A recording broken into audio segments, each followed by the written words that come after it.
Bonjour et bienvenue dans cette vidéo. Cette vidéo est à usage interne pour l'association syndicale libre des Belles Bois Dormants. Le thème abordé est la rénovation thermique. Cette vidéo fait partie d'une série de 3 vidéos qui reprend la présentation qui est effectuée au local commun de la résidence le 22 octobre 2016. Donc, la présentation étant longue et riche, il a été décidé pour sa publication internet de la découper en 3 vidéos et vous êtes en train de regarder la 3e partie. Alors pour nous replacer dans le contexte, revoici le sommaire de la présentation. La première vidéo a fait un état des lieux de la situation, a présenté des solutions techniques. La seconde vidéo a présenté un projet pilote que nous avons mené lors de l'année 2016. Et cette 3e vidéo va conclure la présentation. Par conséquent, cette vidéo va traiter les 3 derniers points qui sont ici, qui sont dans une police de taille supérieure, et nous en sommes à ce point-ci, la présentation de simulation informatique, ce point en gras. Alors, dans les vidéos précédentes, nous avons évoqué le fait que pour faire une rénovation thermique ambitieuse, il était nécessaire d'envisager de l'isolation extérieure. L'isolation extérieure, c'est donc repousser les murs ou repousser la toiture pour créer un nouveau volume dédié à l'isolation thermique. Comme vous le savez, notre résidence est régie par un cahier des charges dont l'objectif principal est de s'assurer que toutes les maisons restent harmonieuses entre elles. Le bureau est chargé de faire respecter ce cahier des charges. Régulièrement, il rappelle à l'ordre certains d'entre vous pour non-conformité. Malgré tout, des aménagements sont parfois accordés. Je pense entre autres aux diverses vérandas existantes dans la résidence. Dans le cadre d'une rénovation thermique utilisant l'isolation extérieure, nous devons donc nous interroger sur l'adéquation de cette solution avec le respect du cahier des charges. Les conséquences sur l'aspect visuel sont-elles tellement faibles que l'on peut considérer qu'il n'y a pas de non-conformité? Si oui, dans quelles limites? Sinon, sous quelles conditions accepterions-nous l'utilisation d'une telle technique? Etc., etc. Vu les retours que nous avons eus, le chantier pilote a déjà démontré qu'une isolation sous toiture de 14 cm ne posait pas problème. Malgré tout, il est difficile d'imaginer la mise en œuvre de nouveaux projets pour finalement trouver des limites acceptables. C'est pourquoi nous avons réalisé des modélisations informatiques 3D permettant de simuler l'impact visuel de projets plus ambitieux. Du coup, nous avons mesuré les maisons sous toutes les coutures avec des lasers. Nous avons fait une modélisation 3D la plus réaliste possible et nous avons travaillé dessus en rajoutant de l'isolation extérieure pour voir l'impact que ça avait et identifier les détails qui pourraient poser problème. Grâce à ce travail, nous avons pu créer 3 modélisations 3D. Grâce à ces modélisations 3D, nous avons fait 3 petits films que nous allons vous présenter tout de suite. À savoir tout de même que ces 3 modélisations 3D correspondent à des univers 3D où l'on peut se déplacer comme on veut. Ce qui fait que si vous n'êtes pas satisfait des points de vue de caméra qui vous ont été proposés pour étudier le sujet dans nos films, vous recevrez des liens qui vous permettront d'aller dans cet univers 3D et de vous positionner à l'endroit qui vous convient mieux pour juger la situation. La première vidéo va permettre d'évaluer l'impact d'une isolation sous toiture pour une maison blanche ou une maison aurore. La seconde vidéo reviendra sur l'isolation sous toiture pour les maisons à lisse. Et enfin, la dernière vidéo permettra d'évaluer une maison ayant subi une isolation sous toiture et une isolation des murs. Et on replacera cette maison dans un environnement réaliste de manière à pouvoir mieux juger l'impact que ça a.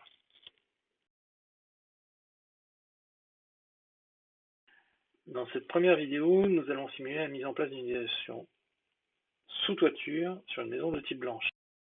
Nous n'avons pas fait de présentation spécifique pour les maisons de type aurore parce que esthétiquement, en termes de gabarit et de proportions, les deux modèles sont quand même très proches. Du coup, nous estimons que cette première vidéo permet de se faire une idée pour les deux types de maisons. En gros, comme je l'évoquais précédemment, l'isolation extérieure Le principe de l'isolation extérieure, c'est d'ajouter un manteau par-dessus et autour d'une maison. Vraiment comme vous mettez un manteau sur vous.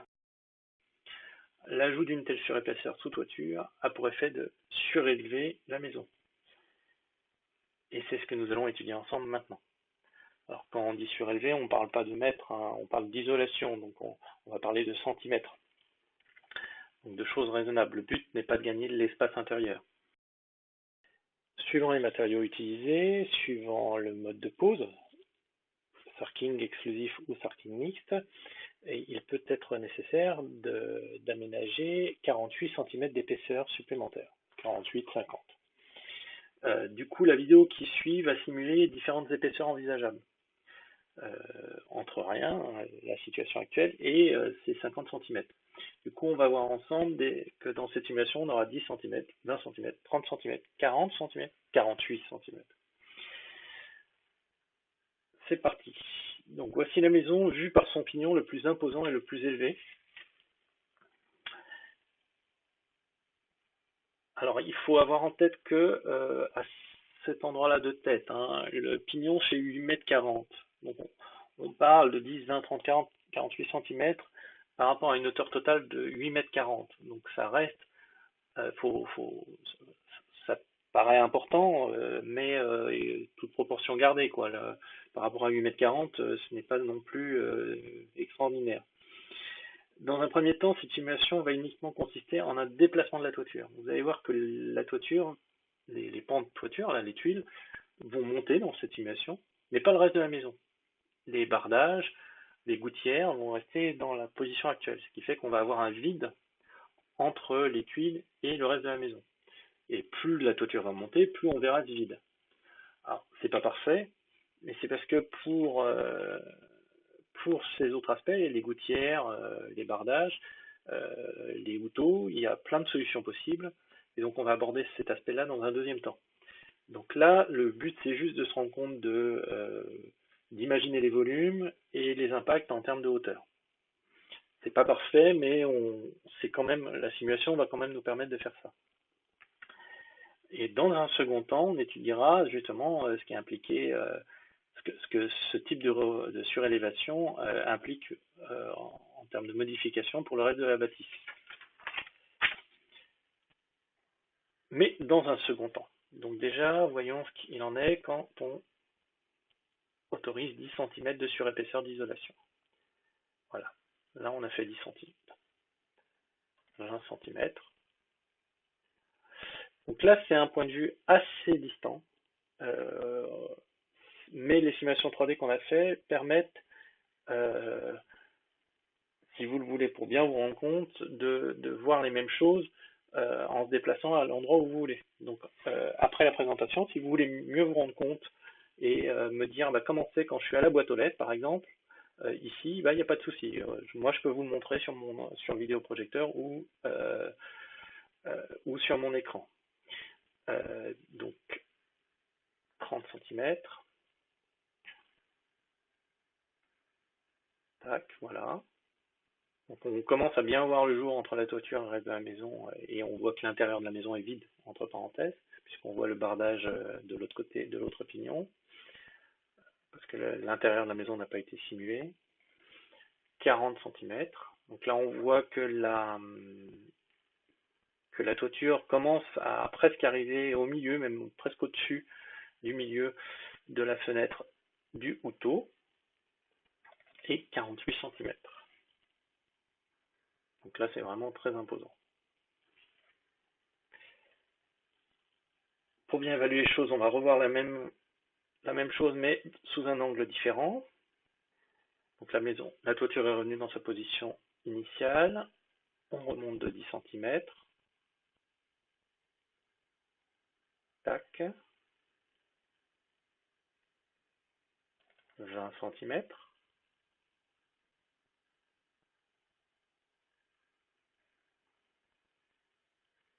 30 cm.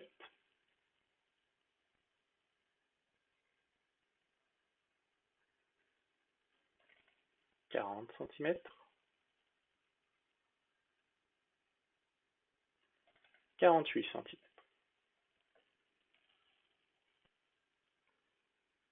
Et enfin, la même chose, mais sous un dernier angle. Et avec les trois combinés, on aura vu à peu près tous les angles qui permettent de bien évaluer la situation. 10 cm.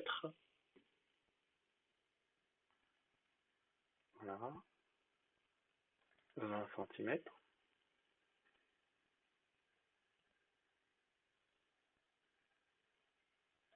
30 cm.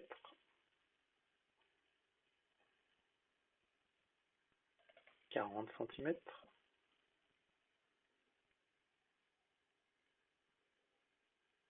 48 cm.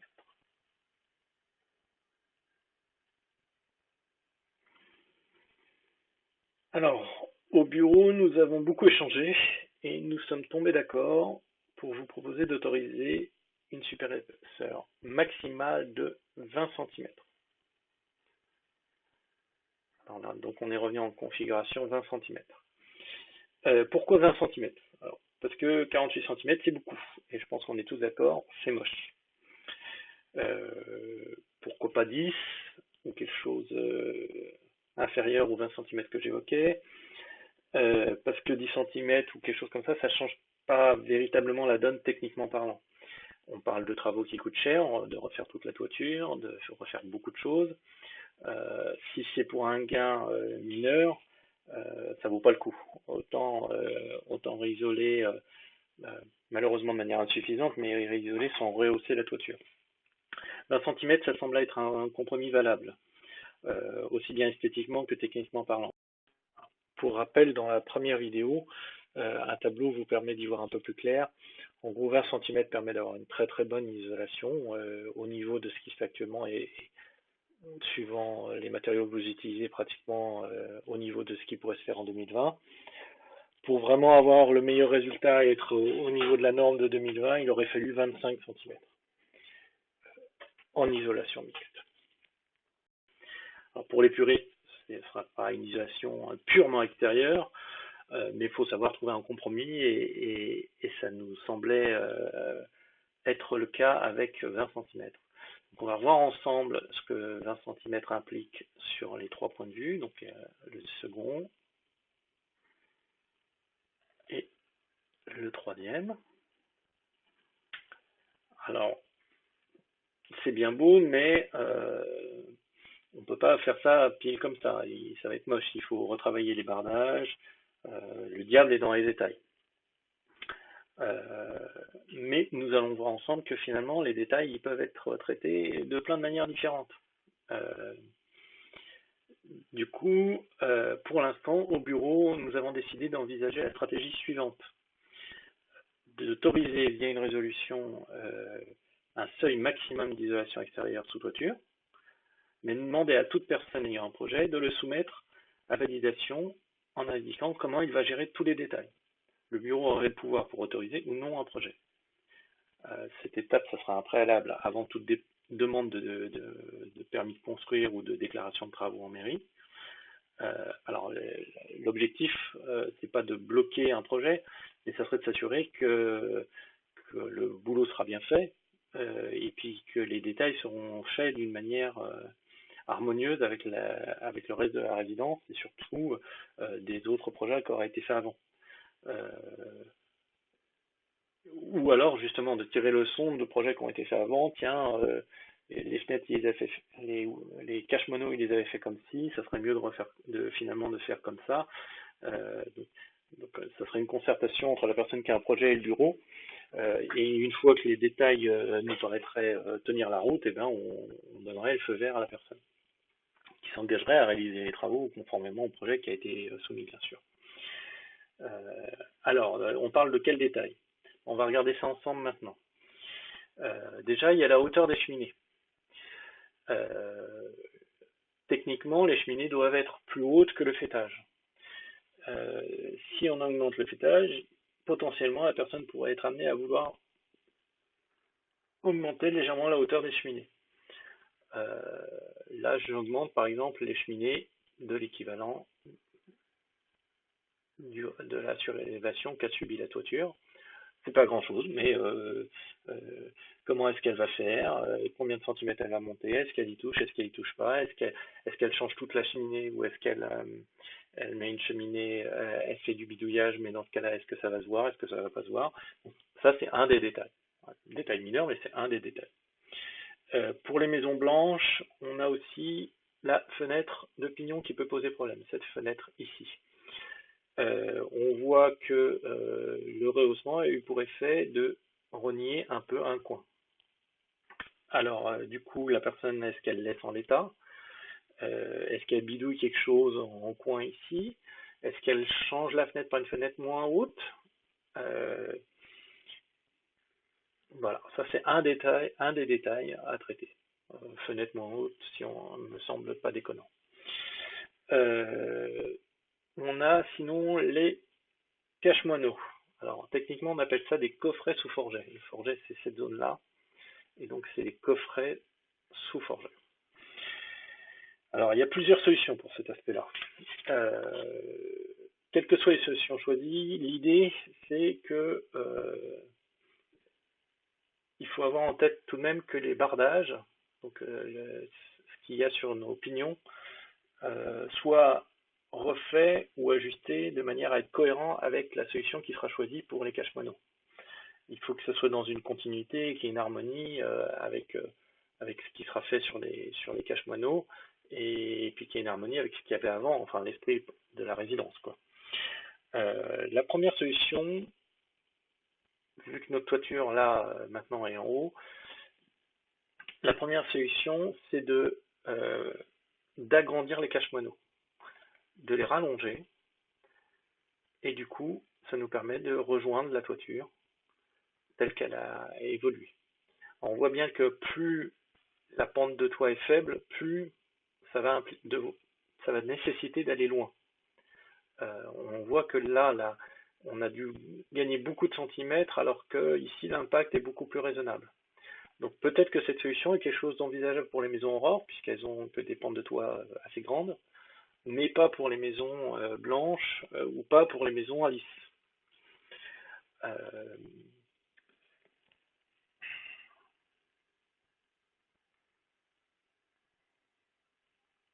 L'autre solution, euh, c'est de remonter nos cache-moineaux. Alors vous le savez peut-être pas, mais nos murs ne s'arrêtent pas pile à hauteur des cache-moineaux. Ils montent plus haut. Ils montent environ 40 cm plus haut. Du coup, si la personne fait un ravalement en même temps, elle va peut-être pouvoir remonter l'ensemble euh, pour que les cache-moineaux conservent leur dimension actuelle.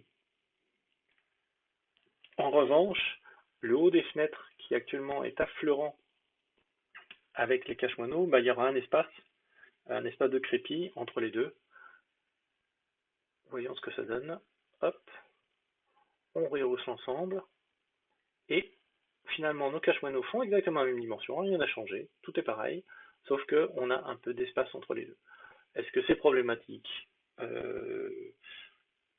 Nous, au bureau, on pense que ce n'est pas le cas. Cette solution a aussi l'avantage de compenser légèrement une disproportion existante entre la taille du bas de nos maisons, qui est plutôt petite, et la taille de la toiture, qui est plutôt importante. On parle des maisons blanches et oranges. Nos toitures sont très imposantes et ça fait un peu nain de jardin, et encore plus si on rajoute 20 cm. Donc là, ça permet aussi de travailler sur ça. Revenons aux configurations classiques. La dernière option qu'il y a, c'est d'agrandir la planche de façade des cache-moineaux. Comme ça. Donc on remonte la gouttière, on agrandit la planche et le tour est joué. Alors tout est une question de proportion. On voit bien que là, ça fait un peu mastoc. Il y a enfin une dernière solution, mais qui n'a pas été simulée ici, qui est plutôt à géométrie variable. C'est une solution où on combine un peu des trois solutions que je viens de vous présenter, c'est-à-dire qu'on quitte à refaire les cache-moineaux et finalement on peut faire tous les ajustements possibles. À la rigueur, rehausser l'ensemble de 10 cm, rajouter 5 cm de planche de façade et puis rajouter 10 cm de profondeur. Finalement, toutes les variantes sont possibles. Et il faut juste arriver à une solution harmonieuse et équilibrée. Voilà. Alors, le dernier point,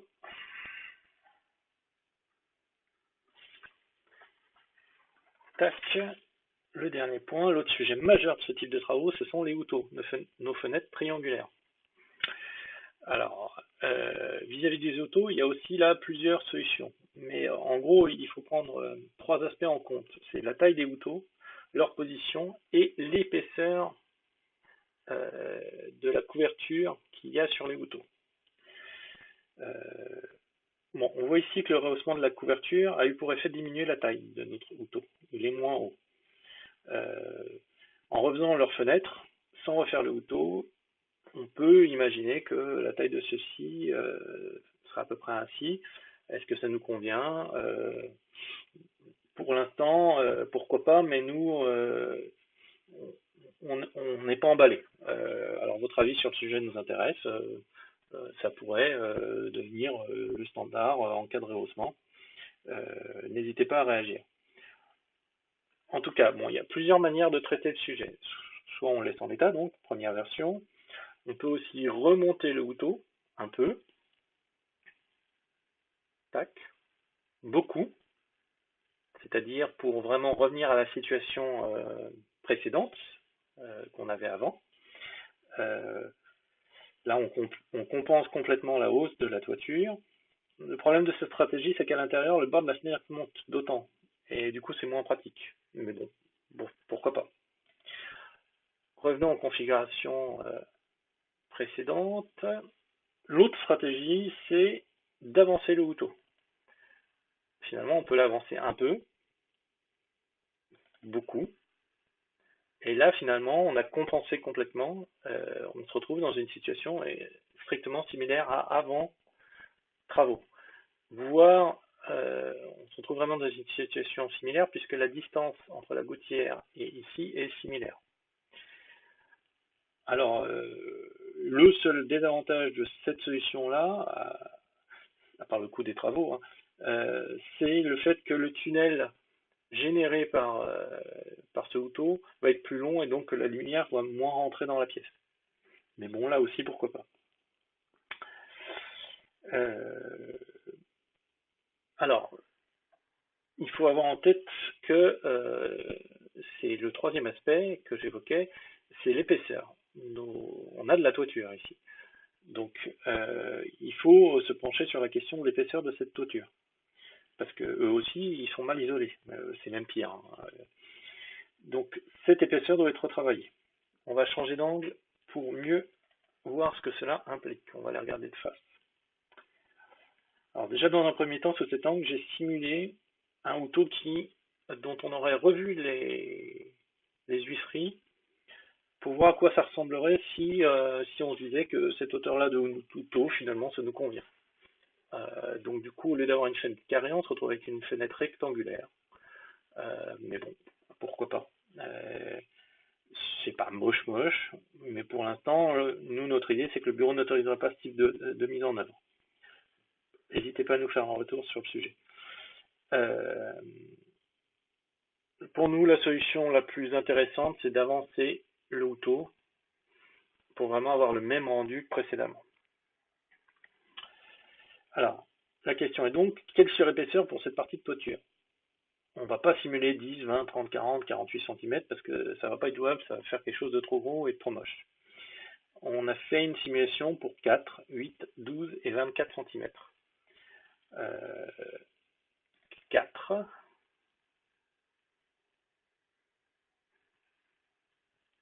Voilà, ça c'est 4 cm de rajouter. 8.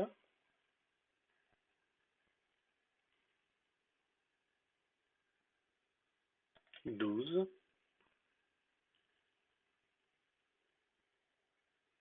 Ça commence à faire épais. Et 24 cm. Alors 24 c'est trop de toute façon puisqu'on a autorisé 20 pour la maison, on ne va pas autoriser 24 pour le houteau. Mais par exemple entre 8 et 12 cm, mon cœur balance.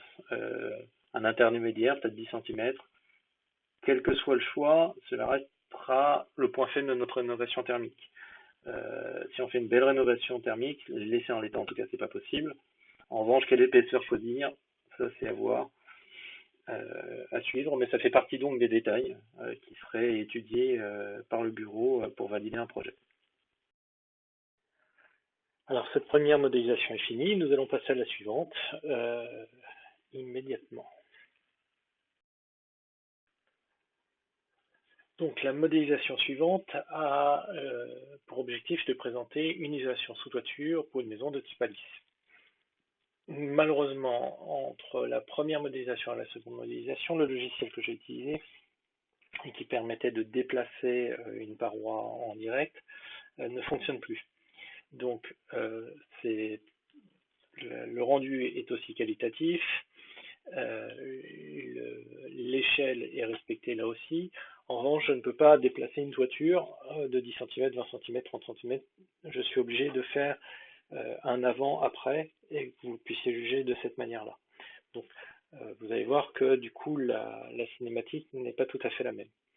Enfin, je suis parti du principe que au lieu de vous montrer 10, 20, 30, 40, 48 cm, comme on sait que 48 cm c'est délirant, je suis parti sur l'idée de vous montrer la dimension telle que nous la considérons raisonnable. Et pour la maison Alice, c'est ce que nous considérons raisonnable mais permettant d'avoir un très bon résultat, c'est une surépaisseur de 24 cm. Si vous vous référez au tableau qu'il y avait dans la première vidéo, pour vraiment avoir les coudées larges et pouvoir faire quelque chose de maximum par rapport aux futures normes de réglementation thermique, il faudrait autoriser jusqu'à 30 cm en isolation extérieure mixte.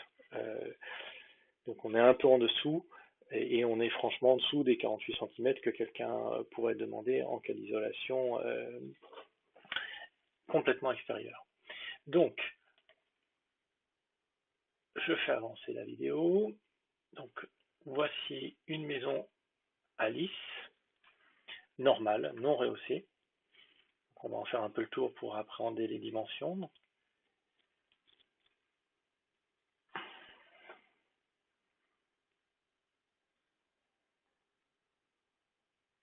Donc, on voit que les montants ici sont assez fins. Ils sont plus fins que ce que l'on peut voir sur les maisons blanches. On voit aussi que l'alignement, les fenêtres sont presque alignées avec le bas des cache-moineaux.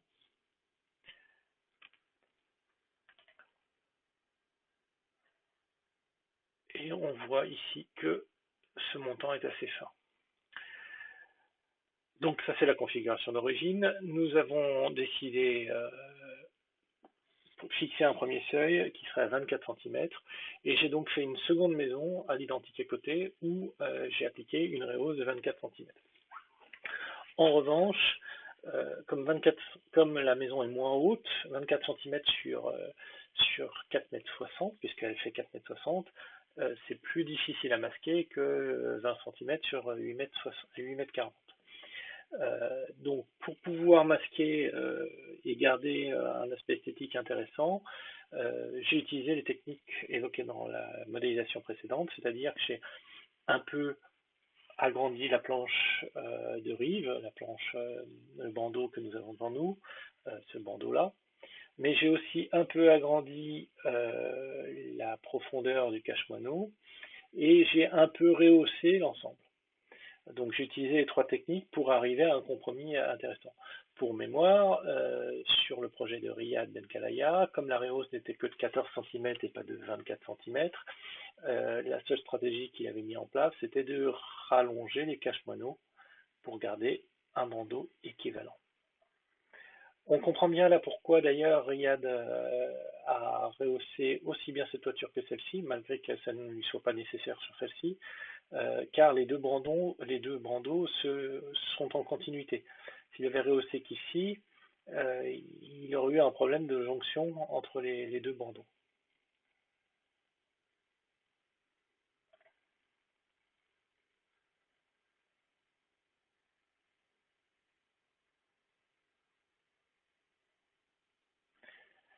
Donc nous avons la nouvelle maison qui, elle, a une rehausse de 24 cm. Donc on constate que les bandeaux ont un peu augmenté, que l'épaisseur ici est un peu plus importante. Alors, bien sûr, il y a l'effet de perspective qui joue. Des fois à l'avantage de notre simulation, des fois au désavantage. Là, la maison est plus loin, donc la différence est encore plus notable. Il faudrait pouvoir la prendre et la mettre juste l'une à côté de l'autre. Mais dans ce cas-là, l'image se brouillerait. C'est des choses que je peux vous montrer en réunion parce que les modélisations 3D, je peux les manipuler assez facilement. Et si vous voulez vous faire un meilleur avis, comme je l'ai évoqué dans la modélisation précédente et en début de cette vidéo, il est possible d'aller se promener dans cet univers 3D grâce au lien que nous allons vous envoyer. Donc on continue notre tour. On voit ici qu'il y a un peu plus d'espace entre les fenêtres et le toit. Et ici, on voit que le bandeau est un peu plus épais que ce qu'il était précédemment. Voilà. Et là, les deux maisons l'une à côté de l'autre. Alors, c'est bien et pas bien. Pour pouvoir bien les comparer, il faudrait les prendre et les mettre vraiment l'une à côté de l'autre. On pourrait bien voir la différence. D'un autre côté, dans la vie réelle, le but c'est de garder une harmonie entre nos maisons. Et finalement, dans la vie réelle, elles ne seraient pas les unes à côté des autres. Elles seraient dans une situation telle que celle-ci. Et du coup, est-ce que si on voyait ces deux maisons l'une à côté de l'autre, on trouverait qu'il y a un problème? Ce n'est pas mon avis, mais c'est bel et bien pour ça qu'on fait ces simulations 3D. Donc, pour cette modélisation 3D, nous en avons terminé et nous allons passer à la suivante. Alors, la modélisation suivante cherche à simuler une maison qui aurait eu une isolation sous toiture et une isolation des murs. Donc là, pour l'isolation des murs, nous avons retenu une isolation de 16 cm, ce qui serait le maximum que nous autoriserions. Pour cette simulation, cette modélisation, les fenêtres ont été déplacées d'autant. Les fenêtres on part du principe que la personne change ses fenêtres en même temps qu'il isole son mur, et du coup, il en profite pour déplacer les fenêtres vers l'extérieur de façon à ce que le changement ne soit pas vraiment visible. Pour encore mieux aider à appréhender l'impact que de telles modifications pourraient avoir, on va placer cette maison-là dans un environnement un peu plus réaliste. C'est-à-dire qu'au lieu de laisser la maison toute seule ou à côté d'une autre, nous allons la mettre dans un environnement où il y a une dizaine de maisons autour. Et on va se balader dans la rue, dans les jardins, pour voir quel impact cette modification engendre.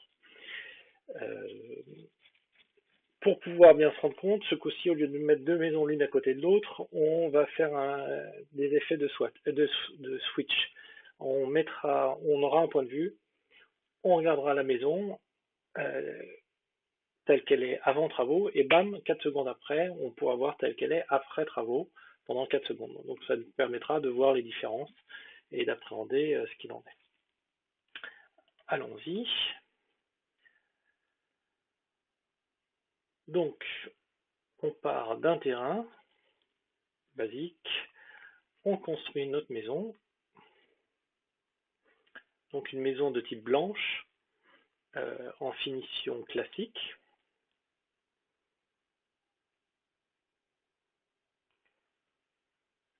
Et on va mettre cette maison dans un clos avec des voisins. Donc on va déjà commencer par faire le tour de la maison pour que vous fassiez le tour du propriétaire et que vous puissiez bien vous rendre compte de son gabarit, de ses dimensions.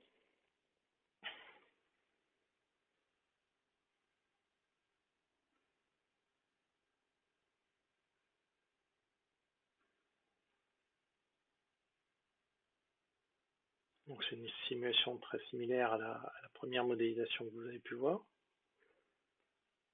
Juste le terrain qui est différent. Et il y a une symétrie aussi d'ailleurs.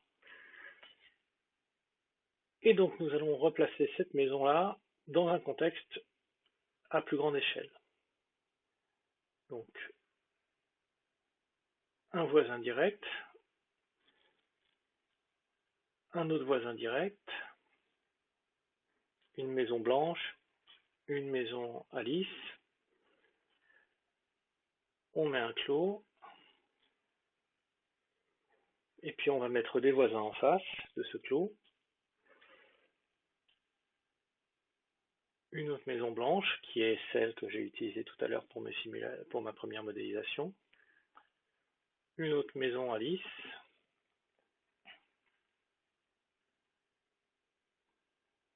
pour ce qui est derrière, on va rajouter une sente, et deux voisins supplémentaires, une maison à lisse et encore une autre maison à lisse. Alors, pour ceux qui ont l'œil, vous reconnaîtrez à peu près de quel clos il s'agit. En revanche, la simulation est un peu fausse car la maison du centre pour laquelle nous faisons cette simulation actuellement n'est pas en finition classique, elle est en finition Guyancourt. Mais comme le but est de vous montrer quelque chose qui parle au plus grand nombre et que les finitions Guyancourt sont moins nombreuses, j'ai préféré mettre une finition classique. Donc là, on fait un petit tour du quartier pour bien se rendre compte. Et à partir de maintenant, vous allez voir, on va faire un tour de quartier où sur chaque point de vue, on va observer la maison dans son état actuel, puis dans l'état où elle serait après avoir subi des travaux qui rajouteraient 20 cm d'isolation de toiture, 8 cm d'isolation des houtteaux et 16 cm d'isolation extérieure des murs. C'est parti. Tac.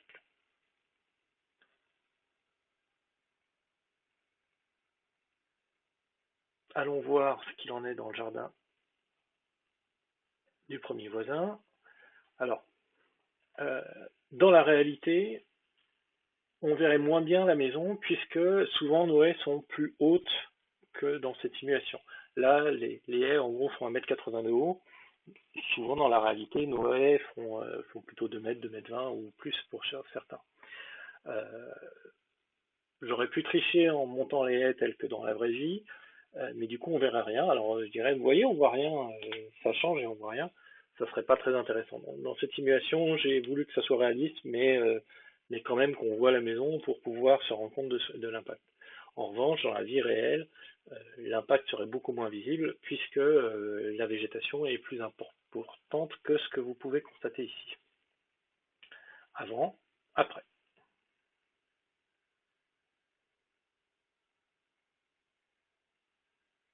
Point de vue suivant. Avant, après.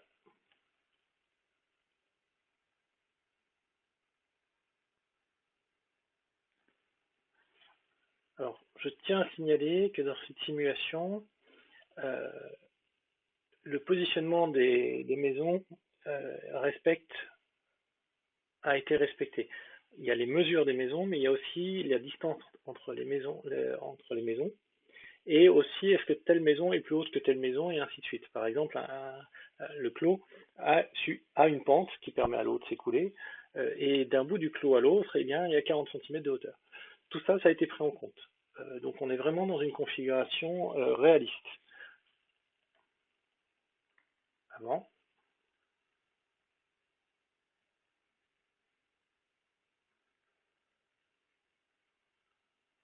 Et on a dû passer après, mais je l'ai loupé. Avant. Donc ce point de vue est intéressant parce qu'on est quand même assez loin et on a deux maisons blanches l'une à côté de l'autre qui sont quand même assez proches. Donc on va voir sûrement que l'alignement va faire qu'on va plus voir cette petite planche de rive. Bon, après ça reste raisonnable. Tac. Voilà. Continuons notre visite du quartier. Alors là, il y a très peu de végétation entre les deux voisins, ce qui fait qu'on voit tout de suite l'impact. Dans la réalité, encore une fois, il y a beaucoup plus de végétation que ça. Et d'ailleurs, histoire de le simuler un peu, on serait souvent dans cette situation dans la vérité, avant, après, ok c'est caché derrière les arbres, je vois même pas, mais ce genre de si je n'avais que ce type de modélisation, vous me diriez bon, on n'y voit rien, ça sert à rien. Bon, près d'une véranda, avant, après. Le prochain point de vue est intéressant car il y a les deux outos et on les voit mieux. Donc avant, après. Donc les outos là ont subi une surépaisseur de 8 cm et on voit que la distance entre les deux outos a diminué puisque du coup la pente va un peu plus loin.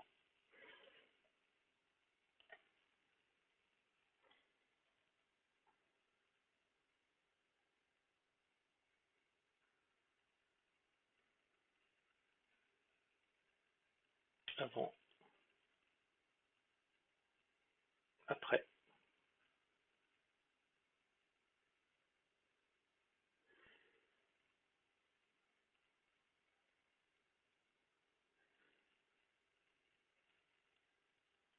Avant, après. Et dernier point de vue de voisin.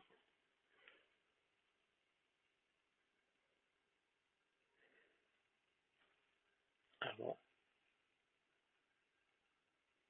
après.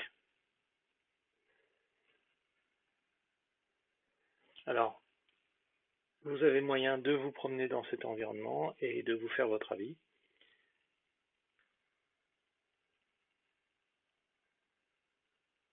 Là, on voit pareil des avant-après, mais bon, dans des points de vue qui seraient pas visibles dans la vie normale, ça nous donne un peu un point de vue complémentaire, mais c'est vrai qu'il faudrait avoir un drone pour le voir, ce qui est peu réaliste.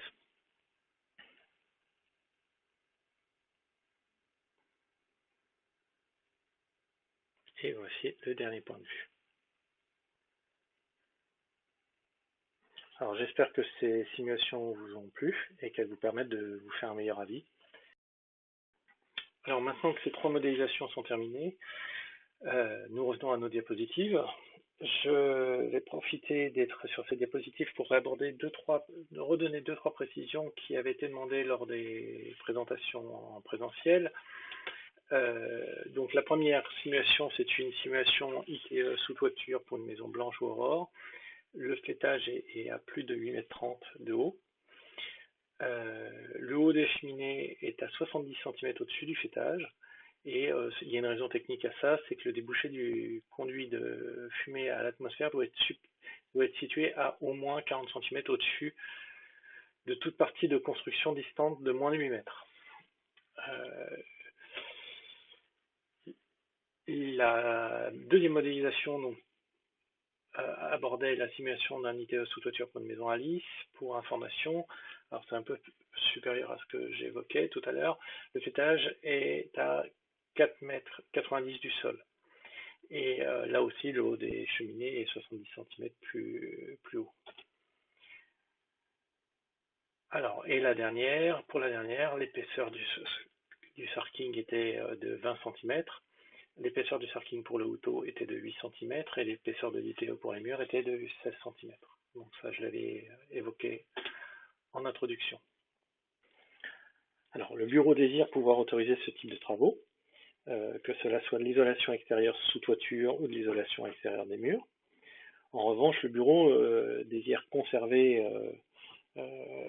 un certain contrôle de ces travaux de façon à s'assurer que l'harmonie est conservée au sein de la résidence. Alors, pour ce faire, nous avons donc quelques propositions de modalités d'encadrement. Ce ne sont que des propositions et la prochaine réunion que nous allons essayer d'organiser très rapidement aura pour but de lancer le débat justement sur ces propositions, de façon à ce que nous puissions tenir compte de vos critiques ou de vos remarques dans la formulation de ces propositions. Par la suite, ces propositions seront soumises en AG et donc finalement très rapidement. L'idée n'est pas de trop débattre en AG, car il y a tellement de points que ça pourrait être compliqué. Donc l'idée est de vraiment travailler ensemble en amont, de façon à ce qu'en AG, il y ait bien sûr quelques questions complémentaires si des personnes en ont, mais surtout qu'on puisse très vite passer au vote pour ou au vote contre. Donc les premières modalités d'encadrement que nous avons en tête, c'est bien sûr de pouvoir modifier le cahier des charges pour autoriser les rénovations nécessitant une surélévation inférieure ou égale à un seuil défini. Donc nous avons des valeurs en tête, mais nous pouvons les faire évaluer à la hausse ou à la baisse suivant le débat. Les personnes ayant un projet de rénovation nécessitant une surélévation devront soumettre au bureau un projet détaillé. Les personnes ayant un projet devront suivre les recommandations du bureau concernant les travaux induits par la rénovation. L'idée, c'est pas que le bureau puisse refuser un projet, mais c'est que le bureau puisse s'assurer que le projet sera fait d'une manière qualitative. Donc, le but, c'est bel et bien d'autoriser, c'est pas d'empêcher. Le fait que ça passe par le bureau plutôt que par une AG générale, c'est aussi pour pouvoir permettre plus facilement le déblocage et la réalisation des travaux. Les modalités de contrôle, de suivi et de recours sont à définir. Les modalités d'implication dans le processus des voisins directement concernés sont à définir, mais là aussi, qu'est-ce qu'un voisin? Est-ce que c'est un voisin immédiat? Est-ce que c'est un voisin à partir de telle distance? Est-ce que c'est un voisin limitrophe? Ça va faire partie de notre débat. Alors, voici un exemple de résolution que nous pourrions soumettre en AG. Ce n'est qu'un brouillon, mais ça nous permet d'avoir une base de travail. Êtes-vous pour ou contre l'ajout par avenant de l'alinéa suivant et de ses dispositions à l'article 16 du chapitre 3 du cahier des charges régissant les règles à respecter dans la résidence? Pour les maisons de type Alice, afin de permettre la mise en œuvre de nouvelles techniques d'isolation de toiture, il est possible d'ajouter une surépaisseur à la configuration d'origine entre les tuiles et les chevrons de la charpente d'origine, pouvant aller jusqu'à un maximum de 24 cm. L'espace intérieur habitable ne devra pas être augmenté. Disposition 1. Si la mise en œuvre de la surépaisseur implique l'ajout de nouvelles tuiles, il ne devra pas y avoir de différence esthétique entre les nouvelles et les anciennes tuiles. Disposition numéro 2. La surépaisseur choisie devra être appliquée de manière égale sur le pan de toiture où elle sera mise en œuvre. Par conséquent, le pan de toiture traité restera plan avec un angle de pente unique et sans ligne de bris ou de brisure. Disposition 3. La surépaisseur choisie devra être appliquée de manière similaire à toutes les toitures et pans de la maison. Donc avec des dispositions, on peut aussi, dès le démarrage, s'assurer qu'il n'y aura pas de dérapage. La proposition serait pour l'intégralité de tout ça, et on voterait oui ou non. Donc, du coup, nous pouvons ensemble définir les dispositions qui vous paraissent exagérées ou les dispositions qu'il faudrait rajouter. Autre exemple, et bien finalement c'est la même, mais pour les maisons Aurore et Blanche, avec une hauteur de 20 cm, et qui fait une exception pour les pans de Houtot. Une troisième résolution, un troisième exemple, si la résolution 1 ou 2 a été acceptée, l'alinéa ajouté au cahier des charges pourrait être enrichi de dispositions complémentaires permettant d'encadrer la mise en œuvre des travaux autorisés par l'alinéa. Qu'est-ce que ça cache? Ça cache le choix suivant. Dans les choix suivants, choisissez quelle disposition devra être ajoutée à l'alinéa précédemment adopté.